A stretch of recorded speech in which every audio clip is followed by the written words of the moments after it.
do have a big list of confirmed release dates for the first quarter of 2018, so I figured we could just run through those really quick. On January 23rd, we're getting The Inpatient and Lost Sphere. Yeah. So Inpatient's the PSVR. That's the prequel to Until Dawn, set sort of in that sanatorium. And you and I have both played that. Yeah, the demo, I played it at PAX West, I believe. The demo I played was very jump scary. Me too. And it almost looks cliche. The environment looks super different, but you need to see more. I think that's probably a hard thing. I think I played a chunk of it at PSX that was like from the. Was that one? Was it the same demo or? Yes. Was it like where you were sort of being like wheeled around? Were you in the press area? That one. Yes. Okay. Yeah. A game set in the press area? I wasn't. No, someone. It was haunting. Scariest.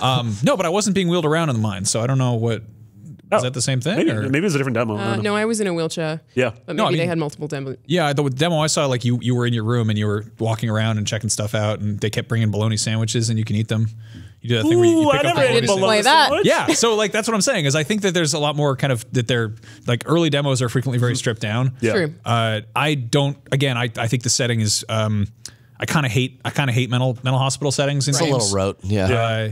I don't know. I was hospitalized as a kid for depression, and it sucks and it's terrifying, but completely in a different way from every horror trope mental hospital. And it just is one of those like, just get it right or just don't try, you know? Yeah. And I get that it's sort of old timey Victorian state hospital. And I appreciated so much that the original Until Dawn was going on like cliches and tropes, but cliches and tropes of the genre that games haven't really delved into. Yeah. Like there's so few games that do feel like a 80s teen slasher movie. And so like Until Dawn feeling like that, I thought was really cool. Yeah, in a cabin in the woods kind of way. Yeah, totally. But yeah, it's hard to say if Inpatient is going to capture that, even if it's trying. I just want them to do a non-PSVR game that's like Until Dawn, either in that same genre or maybe a different genre of horror. Like I'd love another horror game that is like that, but just in a different setting. Yeah, they can do more of those. Yeah. Maybe. I mean, I will say that the mechanics of The Inpatient, from what I saw, were like really stable. Like it felt like they finally, all those different kind of variables of using move controllers and the VR headset to look at stuff and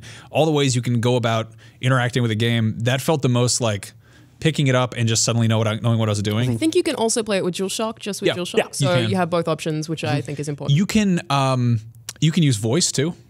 Like there's a thing, when the someone comes up to you and talks to you, and there's the sort of the two different dialogue options. You can just say like, you just dictate. You're like, I don't know how I feel about that, and then your character. Oh, that's pretty cool. Yeah, which is using the onboard mic, which is that is cool. Really neat. It's gonna be funny for like anyone you live with who's just like, what's wrong with you? Yeah. Also, they have like probably the grossest skin color selector I've seen. Like the character creator, you can pick like male, female, and then it shows like there's a character. Really? Yeah. Like what color are your hands going to be? Are they going to be man hands or lady hands? Ooh, I think it also determines. I think it also determines what gender your roommate is.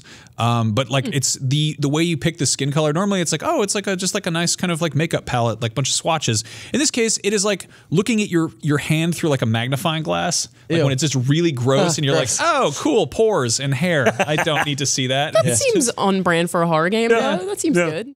That was just a small portion of this week's Beyond. For the full episode, head over to our dedicated YouTube channel and please subscribe. It's just youtube.com/IGNBeyond, and be sure to hang out for Rapid Fire, the fun part where we talk about nonsense.